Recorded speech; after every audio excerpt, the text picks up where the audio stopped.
मैं Imtiaz Ahmed YouTube channel ITZ English में आपका फिर एक बार स्वागत करता हूं। आज के इस शॉर्ट सेशन में हम लोग वर्ब टू बी और इन्फिनेटिव का प्रयोग सीखेंगे। देखेंगे कि जब इन्फिनेटिव के पहले अगर टू बी क्रिया का यूज किया जाता है तो इस तरह की क्रिया क्या बतलाती है। क्रिया के कॉम्बिनेशन को देखने से पहले थोड़ा सा हम इंट्रोडक्शन ले लेते हैं वर्ब टू बी का और फिर एक इन्फिनेटिव का। टू बी जो है, ये टू बी एक लिंकिंग वर्ब है। लिंकिंग वर्ब, लिंक का मतलब होता है संपर्क। लिंक का मतलब संपर्क। लिंकिंग वर्ब का मतलब ऐसी क्रिया जिसको कोई लिंक चाहिए, कोई एक माध्यम चाहिए। किस लिए? अपने रूप को तय करने के लिए। एग्जाम्पल के तौर पे अगर मैं कहूं कि टू गो, तो टू गो कहते ही मामला समझ में आता है कि जाने की क्रिया। अगर मैं कहूं कि टू कम, तो आने की क्रिया। टू डांस, तो नाचने की क्रिया। टू राइट, लिखने की क्रिया। जैसे ही क्रिया का नाम लिया जाता है, क्रिया का स्वरूप समझ में आ जाता है। लेकिन अगर कहा जाए कि टू बी, तो होना, तो क्या होना, मामला समझ में नहीं आता है। यानी कि क्रिया का स्वरूप तय नहीं होता है। अर्थात इस क्रिया के स्वरूप को समझने के लिए कोई एक लिंक चाहिए। आपको कहना होगा उदास होना, बीमार होना, मोटा होना, उपस्थित होना, शिक्षक होना। अब बताओ, होना क्रिया का स्वरूप समझ में आया? इसलिए टू बी जो है एक लिंकिंग वर्ब है। इसके स्वरूप को समझने के लिए एक लिंक की जरूरत होती है। इसलिए हम इसे क्या नाम देते हैं? Linking verb. ठीक है। अब ये लिंकिंग वर्ब जो है, इसका फॉर्म कैसे होता है? जैसे V1, V2, V3, V4, V5। अब बी क्रिया का फॉर्म कैसे होगा?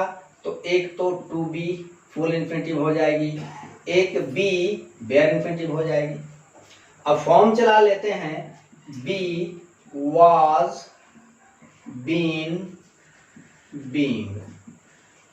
और पांचवी क्रिया के अंत में एस या ईएस जोड़ करके वर्ब टू बी का पांचवा फॉर्म नहीं बना करता है। पांचवा फॉर्म बना करता है वन से। बी की जगह हम क्या यूज करते हैं? एम। फिर क्या यूज करते हैं? आर। या फिर क्या यूज करते हैं? इज। इज जो है ये सिंगुलर होती है और हर सिंगुलर क्रिया 5 होती है। यानी कि इज जो है टू बी का फिफ्थ फॉर्म है, पांचवा फॉर्म है। आर ये प्लूरल होता है, एम प्लूरल होता है। Was singular, were plural. ये आपकी पास्ट पार्टिसिपल होती है और ये आपका प्रेजेंट पार्टिसिपल होता है। ये रहा आपका टू बी क्रिया का फॉर्म। ठीक है। अब आगे आपको यूज करना है इन्फिनेटिव। तो मैं इन्फिनेटिव के बारे में बताऊं। इन्फिनेटिव किसी भी बेस फॉर्म के पहले अगर हम टू का यूज करते हैं, टू प्लस बेस फॉर्म यानी कि V1, तो वह क्रिया जो होती है इन्फिनेटिव बन जाती है। वर्ब सीरीज के अंतर्गत मैंने इन्फिनेटिव के बारे में विस्तार से बताया है। आप वहां टू बी क्रिया का इन्फिनेटिव का स्टडी कर सकते हो। अभी फिलहाल आप समझो कि बेस फॉर्म के पहले टू रखने से वह क्रिया क्या बन जाती है? इन्फिनेटिव। जैसे टू डांस, टू राइट, वगैरह वगैरह। तो आप टू बी आपने समझा, फिर इन्फिनेटिव समझा, और आप तीसरी चीज समझो कि क्रिया के बदलते हुए विभिन्न रूपों के अध्ययन को टेंस करते हो, है ना। क्रिया के बदलते हुए विभिन्न रूपों का मतलब क्या होता है, V1, V2, V3, V4, V5, ये जो विभिन्न रूप हैं इसके अध्ययन को, क्रिया के अध्ययन को, या अर्थात क्रिया के रचना को हम क्या कहते हैं, टेंस कहते हैं। टेंस बताने की जरूरत मुझे इसलिए पड़ रही है कि यहाँ एक टेंस बन रहा है टू बी प्लस इन्फिनेटिव से। अब हम देखेंगे कि टू बी प्लस इन्फिनेटिव ये क्रिया क्या बतला रही है, ठीक है। आओ देखते हैं। प्लस इन्फिनेटिव की जो क्रिया है, जब हम इस क्रिया के कॉम्बिनेशन को करते हैं तो ये क्रिया जो है अर्जेंसी शो करती है। अर्जेंसी, इसको हिंदी में हम कहते हैं तत्परता। अब हम अर्जेंसी समझेंगे।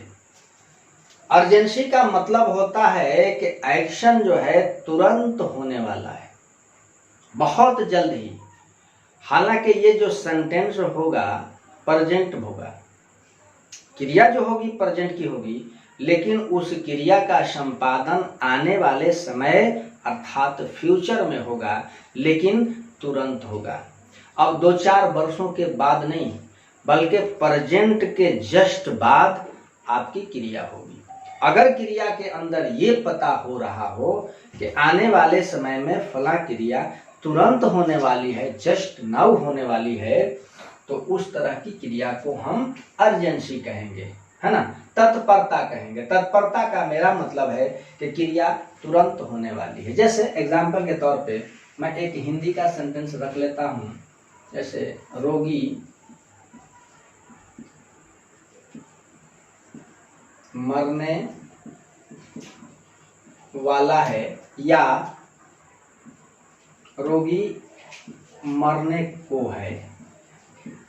अब मरने वाला है या मरने को है, रोगी मरने वाला है अर्थात तुरंत मरने वाला है, या मरने को है अर्थात तुरंत मरने वाला है। क्रिया क्या बता रही है, तो अर्जेंसी बता रही है, तत्परता, यानी कि क्रिया जो है तुरंत होने वाली है।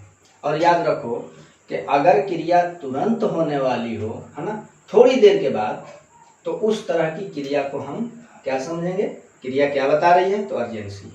अगर क्रिया से अर्जेंसी का पता चल रहा है तो क्रिया की रचना कैसे होगी, टू बी प्लस इन्फिनेटिव। अब कैसे बनाएंगे, the patient is to die. अब इज क्या है, तो 5 है, 5 से प्रेजेंट होता है। अब देखिए आपका सेंटेंस जो है प्रेजेंट में है, लेकिन मरने का काम जो है आने वाले समय यानी कि फ्यूचर में होगा, लेकिन तुरंत होने वाला है। इस तरह की क्रिया क्या बताती है, तो अर्जेंसी बताती है। अब पास्ट के लिए आप देखो, the train was to leave. गाड़ी प्रस्थान करने वाली थी, यानी कि तुरंत प्रस्थान करने वाली थी। यहां भी क्रिया के अंदर क्या दिख रहा है, तो अर्जेंसी दिख रहा है ना। अब कहेंगे कि ही, फ्यूचर के लिए, he will be to go to Patna. वह पटना जाने वाला होगा। He will be to go to Patna, वह पटना जाने वाला होगा। यहाँ भी टू बी प्लस इन्फिनेटिव है। क्रिया क्या दर्शा रही है, तत्परता बतला रही है। तो याद रखना कि कहीं भी अगर टू बी प्लस इन्फिनेटिव का एक कॉम्बिनेशन बनता है, टेंस बनता है इस तरह का, तो क्रिया का दर्शाती है तत्परता। तत्परता का मतलब क्रिया जो है, एक्शन जो है तुरंत होने वाली होती है। अगर ऐसा है ना, तो उसकी combination to be plus infinitive. आपने देखा कि टू बी प्लस इन्फिनेटिव को मैंने प्रेजेंट में भी यूज किया, पास्ट में भी यूज किया और फ्यूचर में भी यूज किया। ठीक है, ये तीनों की तीनों क्रियाएं बता रही हैं कि आने वाले समय में अमुक क्रिया तुरंत होगी। ठीक है, यानी कि तत्परता शो किया जा रहा है। अब एक अगली चीज सीखो कि इस तरह की क्रिया में अगर तत्परता में इतनी वृद्धि हो जाए कि क्रिया जो है तुरंत होने लगे, जस्ट नाउ, तो उस तरह की क्रिया के पहले यानी कि इन्फिनेटिव के पहले हम अबाउट का यूज करते हैं। कैसे?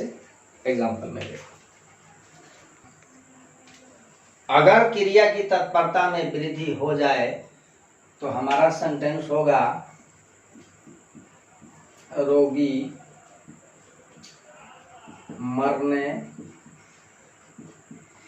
मरने को है, या कहेंगे रोगी मरने ही वाला है।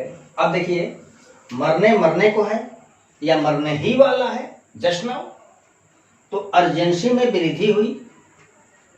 जब क्रिया की अर्जेंसी बढ़ जाती है तो इन्फिनेटिव के पहले हमें अबाउट का यूज करना पड़ता है।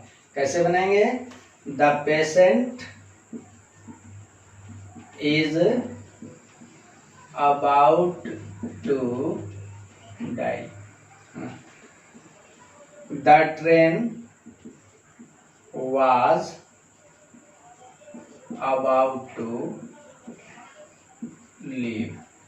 तो इस तरह की जो क्रिया बनेगी was to leave, is to die, और जब इसके पहले about का यूज होगा तो ये about जो है वर्ब को स्ट्रेस करता है, जोर डालता है, इसलिए कि about जो है ये आपका एडवर्ब है, क्रिया की फ्रीक्वेंसी को बढ़ा देता है और अर्जेंसी जो बढ़ गई है उसको एक्सप्लेन कर जाता है। तो ये रहा आपका टू बी प्लस इन्फिनेटिव। अंत में, अब तक आपने मेरे चैनल को सब्सक्राइब नहीं किया तो आप मेरे चैनल को सब्सक्राइब कीजिए, वीडियो को शुरू से आखिर तक देखिए, अपनी राय स्पष्ट शब्दों में मुझ तक पहुंचाइए, साथ ही साथ वीडियो को अपने दोस्तों को शेयर कीजिए। आपका एक शेयर, एक लाइक मेरी हिम्मत बढ़ा देता है और मैं उस हिम्मत के सहारे आपके लिए कुछ ना कुछ करता रहता हूँ। फिर मैं मिलता हूँ अगली पीरियड में, तब तक के लिए खुदा हाफिज।